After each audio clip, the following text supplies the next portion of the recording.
I don't think there's any debate or any question about the fact that we agree upon our constituents are facing the worst inflation in 40 years.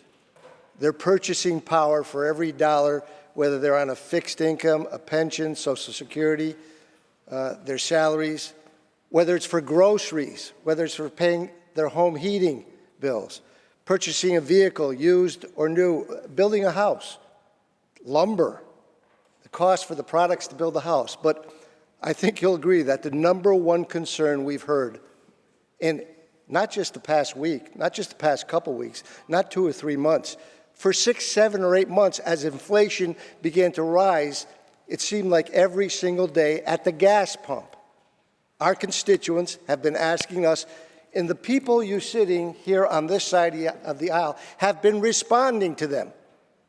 Not a week ago, not a month ago, not 2 months ago, not 3, not 4, as said by Senator Serino, 6, 7 months ago, we were saying, do something to help the beleaguered taxpayer, our constituents, at the gas pump. Give them some relief.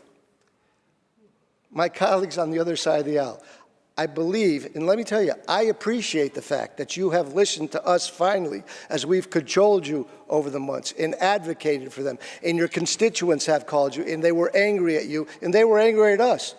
And we had to tell them. We put forth the bill to eliminate the state sales tax. Not today, when I went to get gasoline, and if you did, you know it too, it's $4.79 a gallon. Let me repeat that. $4.79 a gallon. Now, again, I appreciate you're finally doing something. 16 cents of relief on $4.79, I think you'll agree, is cold comfort for the constituents you represent. I got something better for you. And because it's 7 days late, it doesn't make any difference if you go back and think about it and you come out at 3 a.m. or 3 p.m. or maybe in a day or two. You're doing extenders. We're doing messages of necessity. We don't have 3 days. You can evaluate this idea, and I hope you think about it. I have a bill. Myself and Senator Daphne Jordan, and there's some other sponsors here, 2 who are sponsors on the bill. And I want you to think about this, and I'll ask my constituents what they think about it. We have a bill that says to stop it in its tracks when inflation hits what is a necessity for upstate New York. It's not only a necessity, I believe it's a discriminative cost for our constituents. We need to drive our vehicles.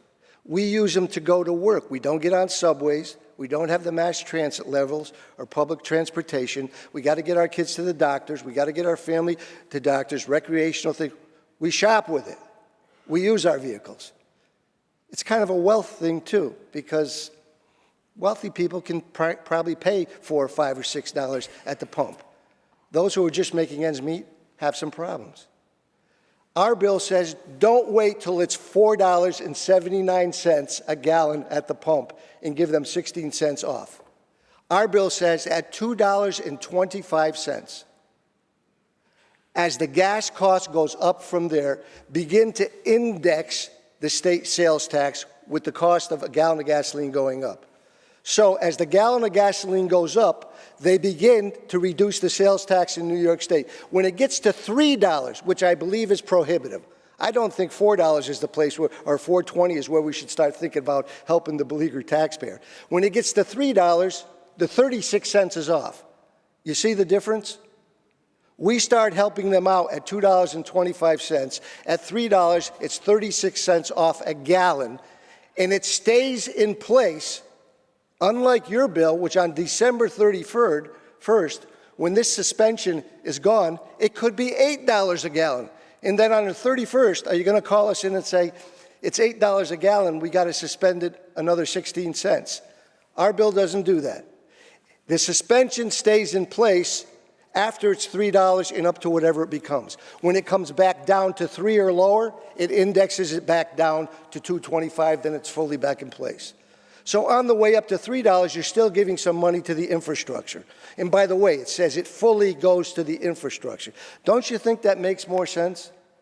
To start, when you attack the inflation when it begins and you see it every week going up another 10 cents, another 20 cents, another 30 cents. And now we've got to the 11th hour, and it's $4.79, and you're giving them 16 cents. I think this is a better idea, and I would ask you to consider it. Maybe the numbers could be a little bit different there, but why would you wait?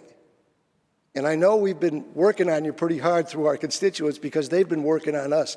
Why would you wait to $4.50 or $79 or $4.09? I don't know what it is at your place.